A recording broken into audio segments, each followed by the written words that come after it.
नमस्कार, विराट 24 में आपका स्वागत है। गदही गो अभयारण्य में दलालों का डेरा है। कथित मंत्री और उनके आदमियों ने हाईजैक किया है गदही गो अभयारण्य को, ऐसे आरोप लग रहे हैं। 200 पशुओं की क्षमता के बीच 1500 से अधिक गोवंशों को रखा जा रहा है। सरकारी शेड की कथित मंत्री के पूर्वीय देखरेख के नाम पर दलाली कर रहे हैं। उधर वैकल्पिक पशु शेड के नाम पर 1000 गोवंशों की व्यवस्था के नाम पर गंगेय जनपद पर भी गोवंशों की प्रताड़ना करने का आरोप है। गोवंश के समुचित इलाज और पोषण की कोई व्यवस्था नहीं है। खाना पूर्ति के नाम पर थोड़ा बहुत पैरा दिखावे के तौर पर उपलब्ध कराया जा रहा है। दरअसल भारतीय जनता पार्टी के शासनकाल में गाय के नाम पर राजनीति चरम पर है। रीवा के एक मंत्री जी के द्वारा गोवंशों के नाम पर काफी प्रचार प्रसार किया जा रहा है, लेकिन यह दिखावा तक ही सीमित है। गौशालाओं में प्रवेश करने पर हकीकत कुछ और ही बयां कर रही है। गदही गोधाम में क्षमता से 7 गुना अधिक गोवंश हैं। रीवा के गंगेय जनपद के गदही गोधाम में स्थित भयावह है। हिनौती पंचायत में शासन द्वारा आधिकारिक तौर पर अब तक मात्र 2 पशु शेड बनाए गए हैं। इन 2 पशु शेडों में 200 से पशुओं की क्षमता रखी गई है, परंतु सरकारी शेड में 200 के स्थान पर 1500 की संख्या में गोवंशों को ठूंसा गया है। समुचित पोषण और इलाज की व्यवस्था न होने से आए दिन बड़ी संख्या में पशु बीमार और कमजोर होकर मरते रहते हैं। सहज किसी ने छोड़ा था, उसके कान में टैग भी लगा हुआ है। नहीं अच्छा, यहाँ का हुआ है। समाज सेवियों ने आरोप लगाया है कि गदही गोधाम दलालों का चारागाह बन गया है। आरोप है कि इस वक्त गदही में 2 समूह एक्टिव हैं। एक मंत्री जी के खासम खास और दूसरे जनपद अध्यक्ष गंगेय विकास तिवारी। जहां इस समय ग्राम नेवरिया और गौशाला में मंत्री जी के खास डेरा डाले हुए हैं, तो गौशाला के कार्यों की निगरानी के नाम पर गोवंशों के पोषण और पुनर्वास के नाम पर आने वाले फंड पर गिद्ध दृष्टि बनाए हुए हैं। वहीं दूसरी तरफ जनपद अध्यक्ष गंगेय विकास तिवारी वैकल्पिक पशु शेड के नाम पर राजनीतिक रोटी सेक रहे हैं। ज्यादा दिन तक ये जीवित नहीं रह पाएगी। क्या होता है ना, जब पशु लेटे रहते हैं ना, तो लेटे में इनकी गैस बनती है। अपना एक अंगा लेटी रही मनुष्य किसानों की झूठी वाहवाही लूटने और उनकी फसल नुकसानी को रोकने के नाम पर 1000 से अधिक की संख्या में गोवंशों को अवैधानिक तरीके से बिना सक्षम सरकार की परमिशन में रखाकर उनकी हत्या करवाई जा रही है। विकास तिवारी के वैकल्पिक पशु शेड में पोषण और इलाज की कोई व्यवस्था न होने से रोज गोवंशों की डेथ होती है और कई भूख प्यास और बीमार होकर कमजोर हो रहे हैं। कुल मिलाकर गदही गौशाला को शनिचर की नजर लग गई है, तभी देश भर के यहाँ शनिचर एकत्रित होकर गोवंशों को टार्चर करवा रहे हैं। ईश्वर अब रीवा जिले की गायों को इन शनिचर से कैसे बचाएगा, यह गौधूल, इनकी धूल जो गौ के उससे उड़ रही है, धूल है। और ये इस तरह से लोगों ने जो ये अपना प्रचार प्रसार करने के लिए यहाँ पर गौ अभयारण्य की व्यवस्था के प्रश्न बना हुआ है। दरअसल रीवा के मंत्री विधायक का धूमधाम से गदही भूमि पूजन मात्र दिखावा तक सीमित है। बताते चले कि जब गदही गोधाम बनाए जाने की बात आई थी, तब डिप्टी सीएम राजेंद्र शुक्ल ने काफी रुचि ली थी। अपने लाव लश्कर के साथ आए दिन गदही का दौरा किया था। मीडिया और जनसंपर्क के पीआरओ के माध्यम से पूरे मामले को काफी प्रचारित भी किया गया था। यदि गूगल में टैगलाइन हिनौती गोधाम भूमि पूजन डालें तो न्यूज की भरमार मिलेगी, लेकिन किसको पता था कि यह सब भ्रष्टाचार प्रसार अपनी राजनीति चमकाने के लिए किया जा रहा था। आज गौशाला और उसके आसपास फैले दलालों को देखकर यह स्पष्ट पता चलता है कि गायों के नाम पर गंदी राजनीति की गई है। गो अभयारण्य के भूमि पूजन से लेकर अब तक में काफी संख्या में गोवंश मर चुके हैं, जिनके फोटो वीडियो ना तो मंत्री जी राजेंद्र शुक्ला अपने सोशल मीडिया में शेयर करते और ना ही यहाँ पर बैठे हुए दलाल जो गौशाला को हाईजैक कर रहे हैं और गायों के निवालों से अपनी भूख शांत कर रहे हैं।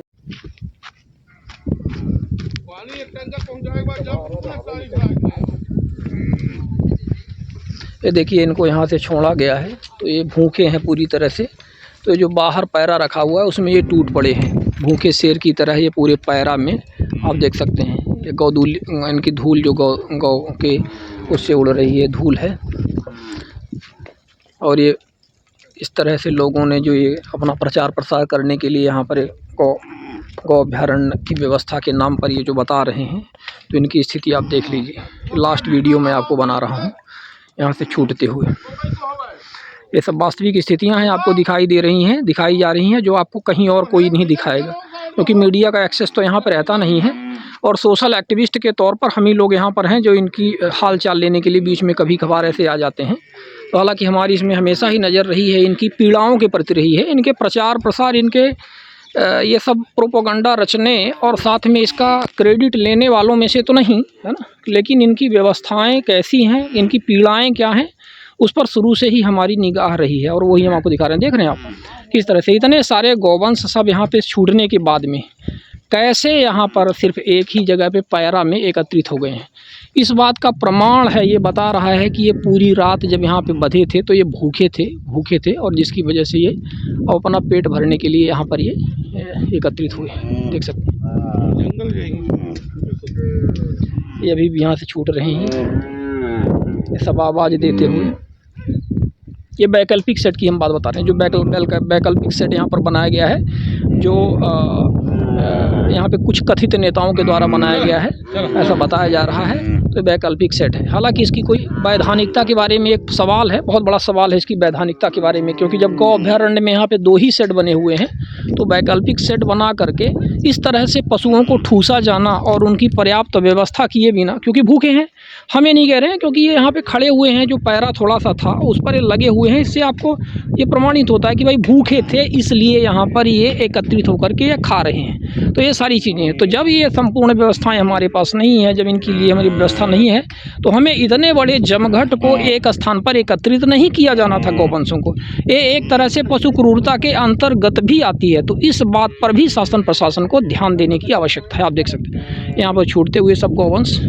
और एक बार पुनः हम आपको ये सब पूरा नज़ारा दिखाते हुए अब इसको यहाँ पे स्टॉप करेंगे। धन्यवाद। क्या नाम है आपका? संजय सिंह। ये जो पशु शेड यहाँ पर बनाए गए हैं टेम्परेरी तौर पर, यहाँ पर क्या व्यवस्थाएं हैं और आपकी क्या जिम्मेदारी है? हमारी जिम्मेदारी है इनका देख रेख करवाना, भूसा आदि की व्यवस्था बनाना। ठीक है। हाँ, हम यहाँ पर आए आज दूसरी बार हम इसको देखे जी। तो यहाँ पर बहुत सारे गौवंश बहुत कमज़ोर हैं, ऐसे कुछ तो मर भी गए हैं जी। और कुछ ऐसे मरने वाले हैं। इनके विषय में क्या, इनकी क्यों है इनकी ऐसी स्थिति? कमजोरी हमको मिले ही थे, और जो कमज़ोर हैं तो अब आप देख ही रहे हैं, जितना हो सकता है हम कर रहे हैं इनके लिए। तो कमज़ोरों के लिए पोषण की क्या व्यवस्था है यहाँ पर? इनके पोषण की कोई समुचित व्यवस्था है? वेटनरी डॉक्टर और कुछ पोषण आहार वगैरह इनके लिए आते हैं? डॉक्टर दूसरे तीसरे दिन आते हैं। दूसरे तीसरे दिन आते हैं? यहाँ पे रहते नहीं परमानेंट? जी नहीं, परमानेंट नहीं रहते। गौशाला में भी परमानेंट नहीं रहते इस गौ अभ्यारण्य में? नहीं रहते। तो जैसे कोई भी गौवंश जब कमज़ोर हो गए या बीमार हो गए तो उनके पोषण के लिए और उनके इलाज के लिए व्यवस्थाएं होती हैं, वो व्यवस्थाएं कहाँ हैं यहाँ पर? व्यवस्था वो तो नहीं है पोषण के लिए, अभी पोषण के लिए ऐसी कोई व्यवस्था नहीं है। ऐसी कोई व्यवस्था नहीं है, और इनके परमानेंट इलाज के लिए भी यहाँ पे ऐसी कोई व्यवस्था नहीं है। हमने यहाँ पे देखा बहुत सारे कुत्ते, कम से कम दर्जन भर कुत्ते यहाँ पर हैं इस तरह से, तो जो मरे भी नहीं है, अधमरे हैं, उनको भी ये नोच कर रात में खाते होंगे। तो इनके लिए क्या व्यवस्था है? कौन यहाँ पे देख रेख करने वाला है? 2 चौकीदार रहते हैं जी। तो चौकीदार तो आज तो पता चला कि यहाँ पर 3 जो आपके चरवाहे आप लोगों ने रखे हुए थे, वो चरवाहे भी आज यहाँ पर उपस्थित नहीं थे। तो फिर चौकीदार कहाँ रहेंगे यहाँ पे? किस तरह से देखेंगे उनको? नहीं, चौकीदार तो परमानेंट शाम को रहते हैं। अभी तो हम दिन में देखे कि यहाँ पर एक छोटे बच्चे को कुत्ते नोच कर खा रहे थे, वहाँ से आपने वीडियो भी आपके सामने ही बनाया। तो ऐसी स्थितियाँ क्यों यहाँ पर निर्मित होती हैं? क्या इतने सारे गोवंशों की यहाँ पर समुचित व्यवस्था नहीं हो पा रही है? सही माने में व्यवस्था हो रही है, पर जो कमजोर है वो मर रहे हैं, बात सही है। जैसे ये देखा कि यहाँ पर कोई इस सेट के लिए अलग से यहाँ पे कोई पैरा या भूसा की कोई ऐसी समुचित व्यवस्था नहीं है। थोड़े बहुत जो पिछली बार हमने देखे थे वही थोड़े बहुत नहीं, गिरा था और गिरने के बाद ये खत्म की ओर है, मैं लास्ट की ओर। कल आपको फिर मिल जाएगा जी। तो मतलब क्या मतलब डेली आप लोग यहाँ पे गिरवाते हैं? नहीं, दूसरे या तीसरे दिन। तो कितना गिरवाते हैं? 4 ट्राली 5 ट्राली 4-5 ट्राली जी एक दिन में। अच्छा, एक दिन और जो वो खत्म लास्ट की ओर हो जाता है, तीसरे दिन आप 4 ट्राली गिरवाते हैं? गिरवाते हैं। और मवेशी आपके कितने हैं यहाँ पर?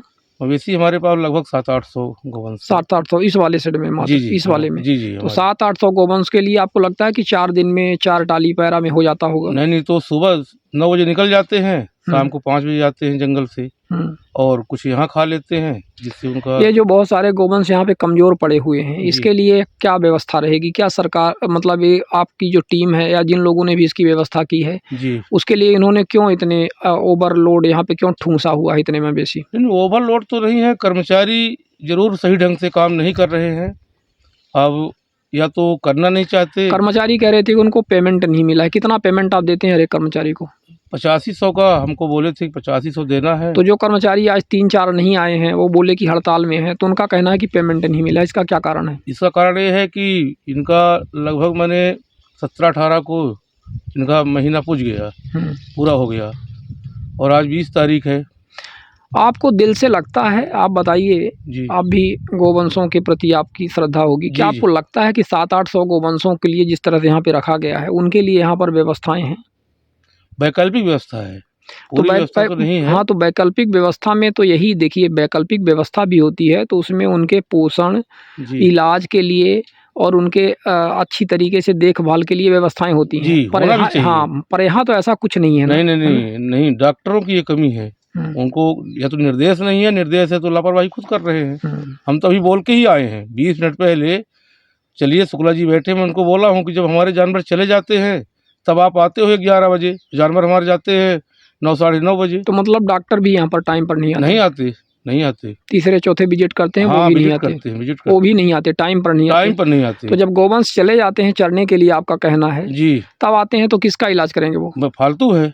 वही तो अभी हम डांट के आए हैं खुद, 20 मिनट पहले की बात है, भी सामने है चल के। मैं इस जो आपने वैकल्पिक गौशाला यहाँ पे आप लोगों ने खोल के रखी हुई है, इसकी निगरानी कौन कर रहा है? इसका हेड कौन है, मुखिया कौन है?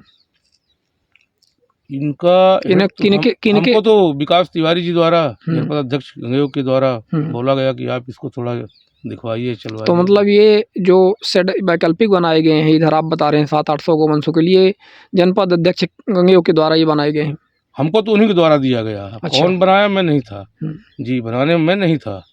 बनाने के बाद मैं आया और मुझको बोले, तो मैं बोला ठीक है, गौओं की सेवा तो अच्छी बात है, करवा दूंगा। और क्या शुभ नाम है आपका? उमेश कुमार शुक्ला, किस पोस्ट पर हैं आप? AVFO के पद पे, वेटनरी। वेटनरी। ये यहाँ पर गदही गौशाला गौ अभ्यारण्य में आज हैं आप। जी। कब यहाँ पे आप आए? हम 10 बजे आ गए। ये मवेशी यहाँ से कब ढीलते हैं? 10 बजे करीब ढील यहाँ आप मवेशी देखे थे आज, जितने मवेशी थे? हाँ देखे, सबका चेकअप किए हैं? हाँ देखे, सबको देखे, सब चले, जो बीमार थे उनका इलाज हुआ। बीमार का इलाज आपने किया? जी। अभी कहाँ इलाज हुआ? अभी तो हम देख करके आए तो ये बीमार पड़े थे। वो उधर पड़ी है तो उनको इंजेक्शन लग गया है। तो यहाँ पे परमानेंट कोई AVFO अथवा कोई डॉक्टर यहाँ पे बैठता नहीं है क्या? इतने मवेशी हैं, हजार कितने संख्या में मवेशी हैं दोनों को मिला करके?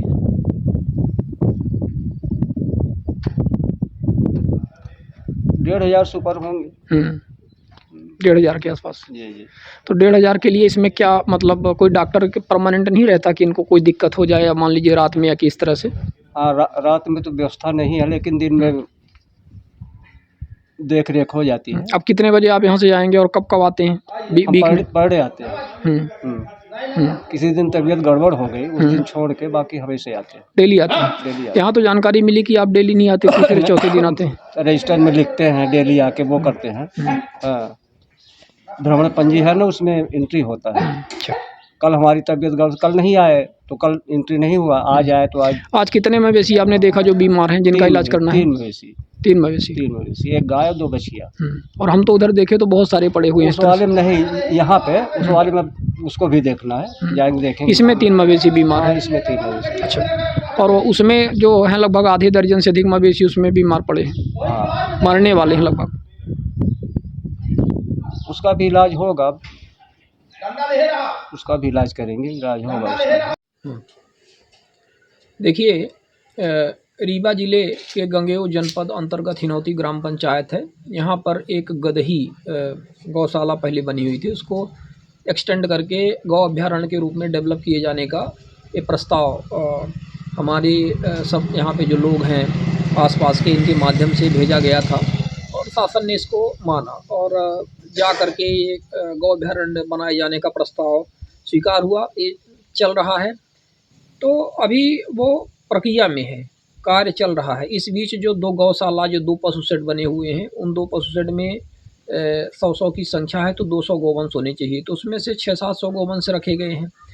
और दूसरा एक वैकल्पिक पशु शेड बनाया गया है, जिसमें यहाँ के जनपद सदस्य जो हैं गंगेय के, इनके द्वारा ये इसका देखरेख किया जा रहा है, ऐसी जानकारी मिलती है। इसका ऑफिशियल कोई रिकॉर्ड नहीं है, लेकिन वो अभी भी वहाँ पे मौजूद है और लगभग 1000 के आसपास उसमें गौवंश हैं, जिसमें से डेली लगभग दर्जनों मर ही जाते हैं। और वहाँ पे कोई विशेष उनके लिए खाने की व्यवस्था नहीं है। इसी तरह से शासकीय गौशाला की स्थिति है, वहाँ भी इनका भूसा ग्रह जो है वो लगभग अस्थाई रहता है, जितना पहले भूसा था उतना ही रहता है। वहाँ पर एक राजेश पांडे हैं जो गौ संवर्धन बोर्ड के यहाँ पर जिला के कुछ हुआ करते थे, बसामन मामा गौ अभ्यारण्य में और इसी तरह से लक्ष्मण बाग गौशाला में इनको प्रबंधन का काम दिया गया।